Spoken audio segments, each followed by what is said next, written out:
High Commissioner, I think what a lot of Indians would want to know is how are things in Sri Lanka? Before we talk about anything else, I think the world saw the images of turmoil, the shortages of fuel and food and medicines. How are things today? It is stabilizing, but it's at the beginning because, as you know, we are not paying our international debts at the moment. I don't think you can measure the Indian relationship that we have, the relationship with India, with anybody else. There was another ship coming in, as it did last year, from the Chinese. What would Sri Lanka do? What we are doing now is to have a close dialogue with India to ensure that these known unknowns, if these are known unknowns, that we anticipate them, understand, and then of course we have to communicate to the Chinese as well. Sri Lanka has reached out to Rajnikanth Yes. to sort of give a fillip to tourism returning to your country. Talk a little bit about the. Our Deputy High Commissioner in Chennai met with him and invited him. He is a personality in Sri Lanka as Yes, well. of He course. has filmed, Yes. he has made films in Sri Lanka at the early stages of his career. Your meetings with the UP Chief Minister. This is a very interesting sort of concept that I think a lot of people don't know about. A Ramayana Trail. Share that.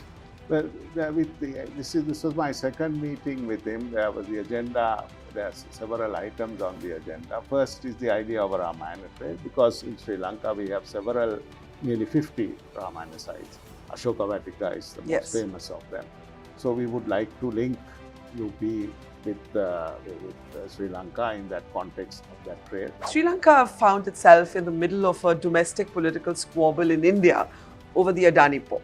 Right. The Sri Lankan foreign minister called it a government-to-government port. India's main opposition party accused the government here of favouring one business person or one business group over the others. It was intriguing to hear it described as a government-to-government port.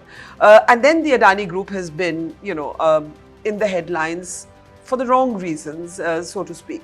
How do you look at this controversy? How do you look at the Adani port, the Adani investment in Sri Lanka? In my view, Adani group, the time they invested in Sri Lanka, nobody else would have invested. We were on the verge of collapsing.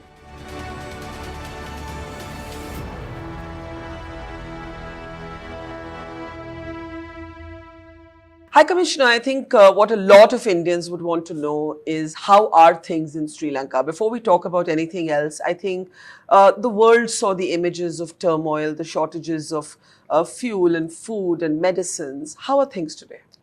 It is stabilizing, but it's at the beginning because, as you know, we are not paying our international debts at the moment.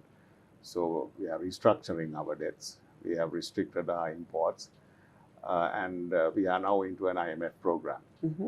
So the disruption that was there last year is not there anymore. People can lead their day-to-day lives normally. I mean, it's become more expensive because inflation is there. But inflation again is coming under some control.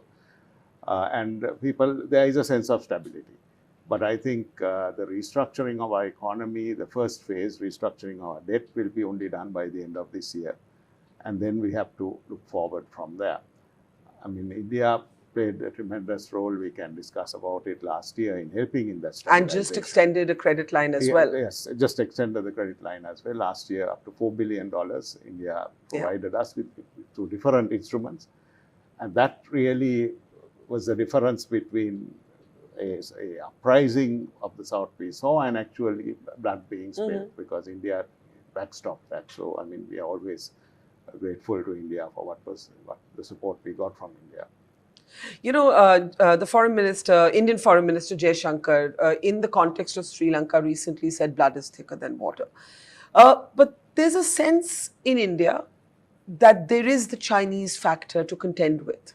And even when you talk about the restructuring of debt, there's a perception that the Chinese have been delaying this, and China didn't even attend a critical meeting of the restructuring of debt. To Indians who might say, all right, India has stood with Sri Lanka in its moment of crisis, but the Chinese shadow is long and entrenched, you would say what? I don't think you can measure the Indian relationship that we have, the relationship with India, with anybody else. We should not do it. It is blood, as Dr. Jaishankar rightly said, blood and genes. It is civilizational. And of course, geographical. So I think in every aspect we cannot measure it. Of course, the geopolitical realities are there, the geoeconomic realities are there. There is history to that as well, and we can discuss it if you like. But I don't think we should measure it with any other relationship. I mean, I think we trivialize it if we do that. No, I don't mean to trivialize it, but there have been, let's say, red flags. You would be aware of them. Your foreign minister met with the Indian foreign minister. There was the furor over the Chinese spy ship at the Hambantota port. If you look at the data, I was just looking at it before this interview, 12% of Sri Lanka's external debt is towards the Chinese. So I know your job as a diplomat is to say, look, don't look there. But Indians will look there. It's the geopolitical reality. And to that you would say what? No, you need to look there. There is I think we shouldn't ignore that. Basically, China has been an investor in Sri Lanka. If you look at our modern history with China, during the war period, India could not help us during the war because for obvious reasons, internal reasons. India, towards the latter part, helped us with intelligence, but could not help us with weapons. So we built a relationship with China in that way. We have had a long relationship with China. And at that time, during the Cold War period, the paradigm was also different. India was basically, with China, the relationship was different. And in fact, at one stage in the 1980s, people thought that we were too close to the United States because our then president was he was called Yankee Dickey, President Jayawardena.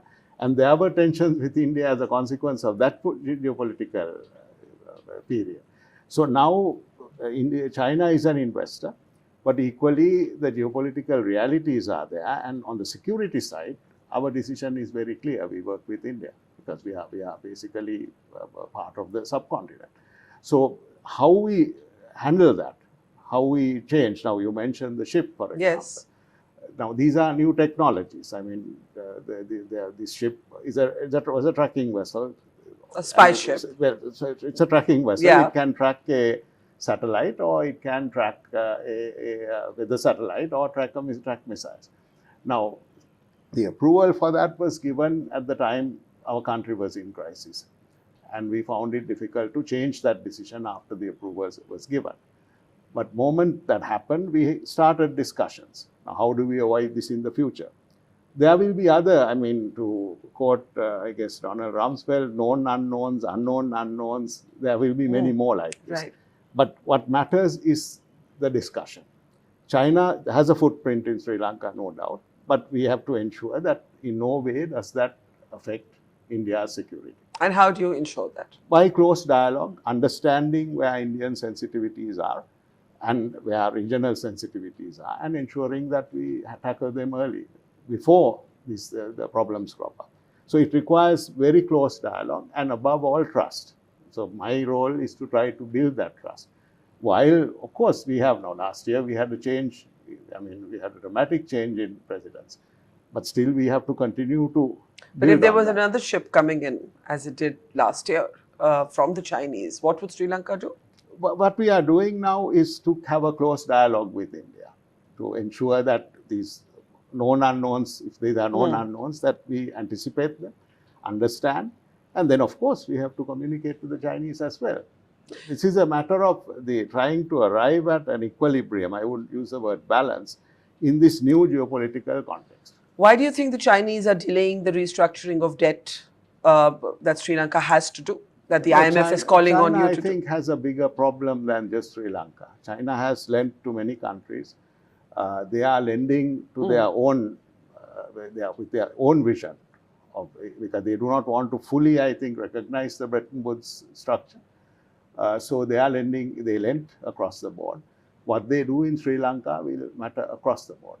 And Sri Lanka is not, now you mentioned our debt that we are treating is about $30 billion all told. Of that, about $5.8 billion is Chinese. But equally, $12 billion of that are bonds, sovereign bonds held by investment banks in New York and London. So, China is an important factor, but there are others in this equation. But for the Chinese, what they do here will matter elsewhere. So we have to, that's the process we have to go through. And Sri Lanka is increasingly, I think, being treated as a case study of handling Chinese debt elsewhere. So that makes our challenge greater. We have to work through this process. You mentioned the sort of unique history between India and Sri Lanka. Now, one of the things that India has been repeatedly calling for is devolution, right? And your government actually declared in January that it was time to implement the 13th Amendment. Those talks started with a conglomerate of Tamil parties in Sri Lanka, but they did not make the breakthrough. This is an amendment that has been contentious in the context of domestic Sri Lankan politics, but from an Indian perspective, it's extremely critical.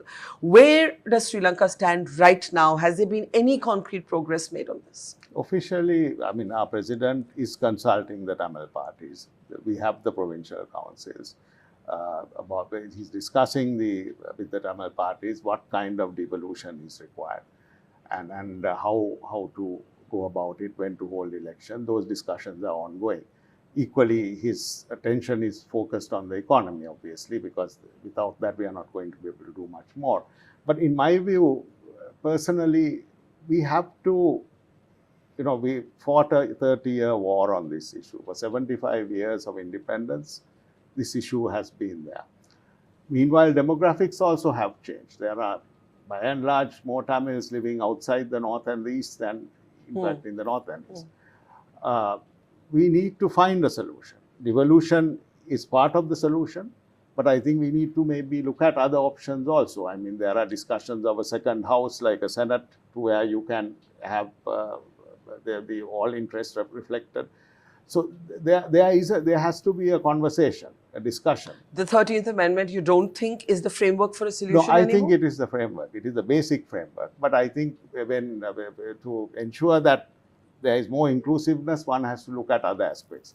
Merely looking at that alone may not be the answer. It has to be, in my view, it's the linchpin, but one has to go beyond that, looking at maybe devolution even further down to local council level.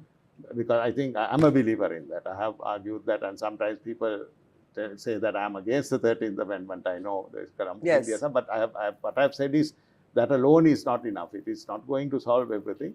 We have to think afresh, because this is a chance. Otherwise, we have to leave it to the next generation to talk about. But it's been so many years already. Exactly. I mean, so that's Yes. Democracy. I mean, many voices, and sometimes often the loudest prevail. It is still a conversation. But when the president of Sri Lanka made the statement saying that it is time to implement this, do you think that reflects a significant shift? I think so. He is sincere. But the fact is that this is a problem. If it could have been solved quickly, we would have solved it 75 years ago, 30 years ago. We would not have had the war. So today, we need to, I think afresh. And with a new. And what would be that model? If you had to think afresh, how would you think? No, I think, firstly, I think the politicians have to come out of their different boxes, because our country has changed over the past 25 years. And maybe sometimes I feel my generation is not the generation that is going to solve this problem. I think it may be the next or the one after that. Because we are too conditioned by the past. I mean, we went through all of I'm now 59, 30 years of my life was in a war as a Sri Lankan. So, I mean, I'm conditioned by that. I mean, you have covered wars, you know what borders to humanity. So, my feeling is that we have to have a new national conversation and look at devolution, which is important, no doubt, but also development, because those who are talking about devolution, I find often are not talking enough about development, because in the north and the east, one of the major problems is development. Trincomalee, for example, we should develop, and that's why I'm keen that India and Sri Lanka work together. Our president is keen on that, to develop Trincomalee. The north has to be developed. Connectivity with India is another solution to this. Development has to be part of this process, because devolution will give basically a certain degree of empowerment to carry this forward. But I think it has to be more comprehensive. That's my view. I mean, I'm personal. Well, let's see what happens. But talking about sort of Tamils and the Tamil question, but on a lighter note, Sri Lanka has reached out to Rajnikanth Yes. to sort of give a fillip to tourism returning to your country. Talk a little bit about the No, our thought. Deputy High Commissioner in Chennai met with him and invited him. He is a personality in Sri Lanka as Yes, well. of He course. has filmed, Yes. he has made films in Sri Lanka in the early stages of his career. So our idea would be to look at iconic figures and encourage them to focus on Sri Lanka, because in our view, Sri Lanka can become the next Goa in a way. I mean, as a holiday destination, as a destination for weddings, it is already happening, destination weddings. Then the corporate events are being held there. So there is a lot we can offer, but we need, I mean, you know this era, I mean, you are dealing with the digital media, you need influencers, you need people to push this through. Yeah. So that's what Well, we you are have a trying to beautiful achieve. country, and I know so many people who Need go to visit. there, and yes, You I need do to I do visit. need to visit. Your meetings with the UP Chief Minister. This is a very interesting sort of concept that I think a lot of people don't know about. A Ramayana Trail. Share that. Well, this was my second meeting with him. There was the agenda. There are several items on the agenda. First is the idea of a Ramayana Trail, because in Sri Lanka we have nearly 50 Ramayana sites. Ashoka Vatika is the most famous of them. So we would like to link UP with Sri Lanka in that context of that trail. On the other side, Buddhism. I mean, the Buddhist trail from Sri Lanka to UP. I mean, Kushinagar, some of the main sites, Varanasi, they are all located there. So the idea was how to build this together, bring this together. When current Prime Minister Modi was Chief Minister, I was Tourism Minister at the time, toward 2009. I visited him and we had an MOU between Gujarat and Sri Lanka on the same basis, that is Ramayana Trail and Buddhist Trail. So we are trying to replicate that. We have proposed that. Interesting. An MOU between UP and Sri Lanka.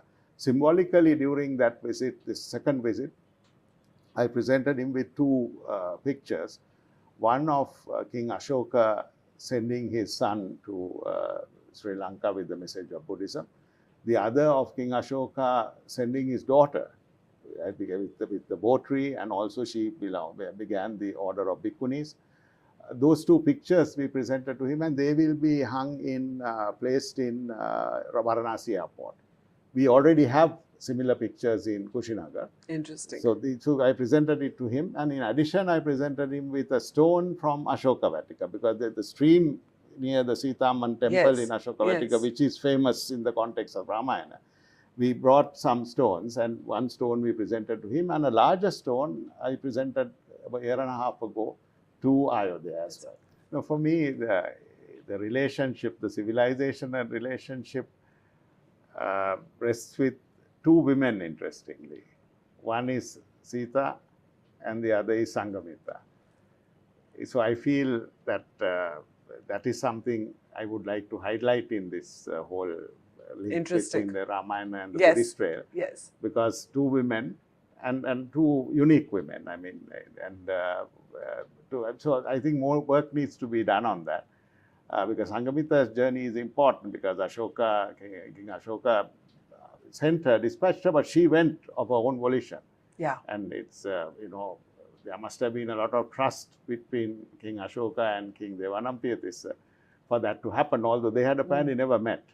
So I always say that is how you define a special relationship, where a father can trust somebody else to look after the daughter. And that's how special the relationship was between Sri Lanka and India. Sita is a different context, Sita Devi, and that is something else, because there are Sita sites in Sri Lanka, and of course in India. I have visited Bihar actually and seen some of the sites there. So these two trails, I would like to see how we can That's very interesting. That. It's something I'm thinking of, and we need to develop that.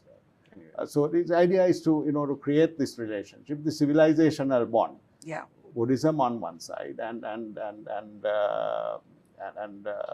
Ramayana. Well, you on the need other. Connectivity to significantly improve between the countries. Clearly. More direct connections, more direct affordable flights to start with. And that reminds me of a very interesting sort of still not fully formed, but one picks up from the aviation sector some talk that the Tatas may be looking to actually invest in Sri Lankan Airlines. Even in your airports, there are private players here that may be looking at that.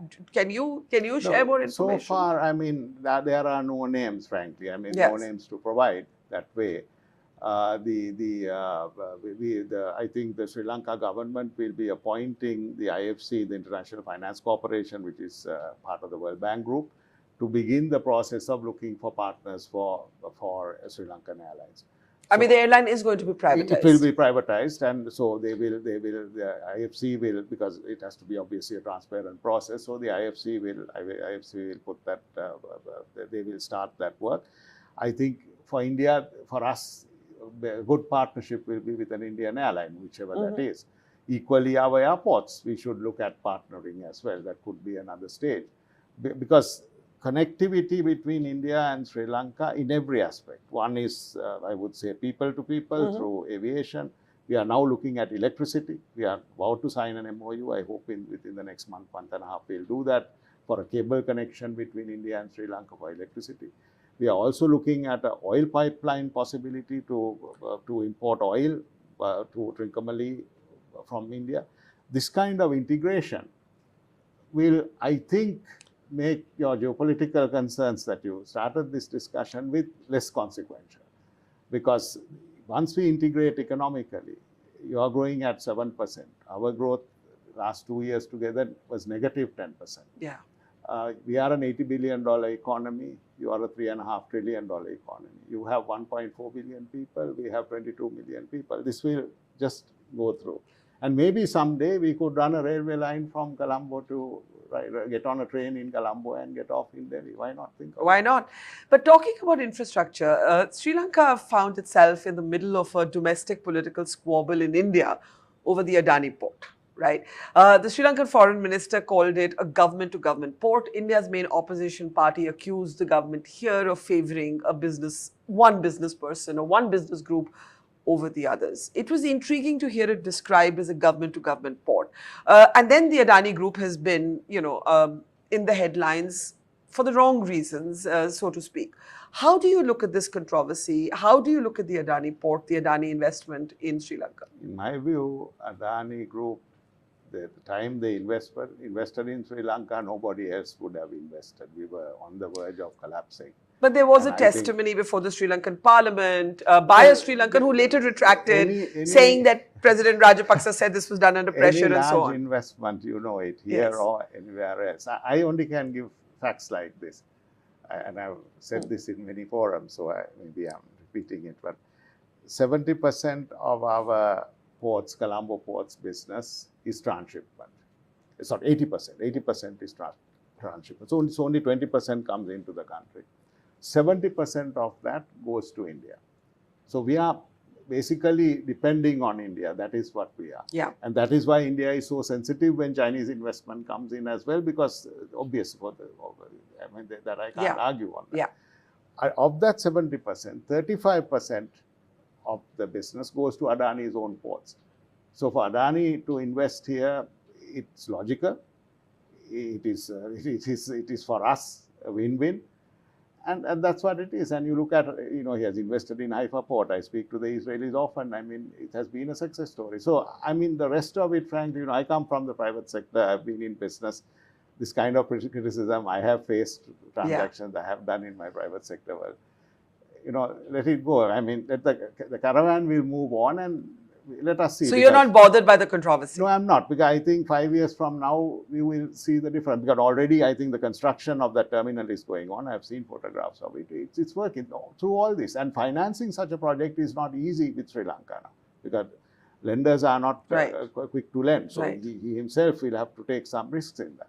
But I think the business model I told you makes sense to me. So beyond that, politics of it, I'm a politician as well, fine. I mean, let's talk about stuff, let's do it, but let's keep it out of this.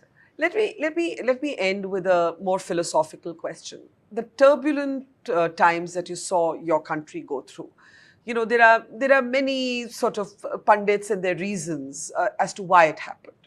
policy missteps, spending more than you earned, and so on. Sri Lanka at the same time has also been under a certain degree of global scrutiny by the West for record on human rights.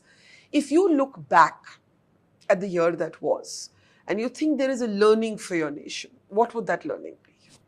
Well, on the economic side, since independence, we spent beyond our means, way beyond. I mean, to give you one statistic, 75% of our revenue last year was spent on salaries and pensions for government servants. 75%. Wow, I didn't know that. And 80% of our revenue was spent on interest. So, I mean, we were borrowing basically to finance a large government, loss-making enterprises on top of that, Sri Lankan Airlines, our electricity monopoly, which is losing money. It costs 3 times as much to produce a unit of electricity in India, to generate, in Sri Lanka as in India. That's why this integration will help, because it will force us to also reform. So, finally, it's the population, the poor, that are paying for this. That is the crime of this. So that was what it was, and we fought a 30-year war through that. And during that war, today Sri Lankan population is an aging population. Our demographic dividend was coming during the war. So at that time, youth, whether they are Tamil, Sinhala or Muslim, were in the battlefield. So basically, we squandered that. We spent more than what we earned, and then of course, we had our forced war, we had the Easter bombings, we had COVID, and we had all this this was a cumulative effect. That's why, I mean, I'm not a believer in demonizing one individual or one group. I think all of us as a political class have to look at this. And if you look at the need requirement now is to restructure the economy completely, not go back to the old way. Because the war stopped in 2009, the LTT was wiped out. And at that time, nobody would lend to us during the war. Suddenly, every lender in the world came to us. We were issuing bonds and we were borrowing. But what were we using that money for? A lot of it was to finance this large government. So, at the end of the day, we have now, our military is still large, 350,000, I think, that we forces together. So we have to look at right-sizing government in some form. We have to look at restructuring electricity, ports, all these different sectors. This is the challenge. Otherwise, we will not get out of this. So at the moment, we are balancing the books. That's what we are doing now, because we need to do that to stabilize.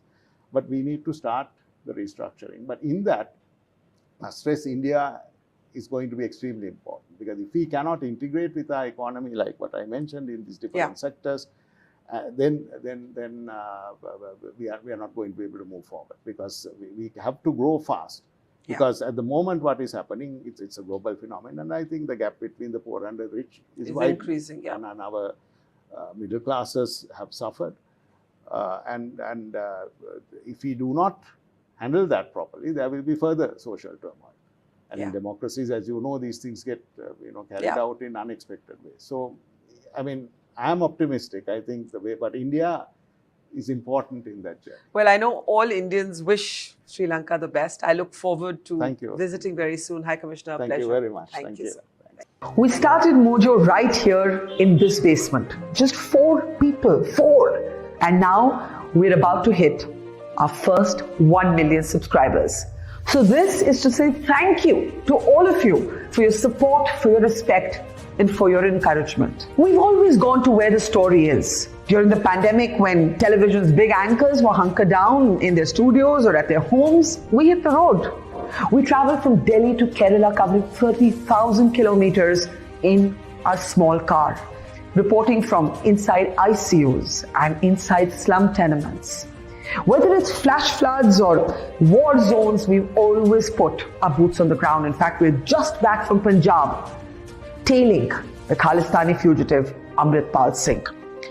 And through all of this, we have always put you, the people, first. In an age of partisan polarized media where most journalists are either chamcha ya morcha, we believe the story is sacred and the truth of the story is what matters. And now as we get ready for the next step, we need your help. Become a Mojo member and get first access to all our big interviews. Get a chance to ask our newsmakers questions. Get a chance to write and report for us for both our website and our channels. And also, interact with me and my colleagues directly through AMA sessions. Literally, ask me anything. Click on the join now right next to the subscribe button, and yes, also subscribe if you haven't yet, and become a Mojo member for just 159 rupees a month. Hope to see lots of you in our community. It's great to see you here. Thank you for watching our work. If you haven't subscribed yet, don't forget to click the bell icon and subscribe to Mojo Story and support independent, robust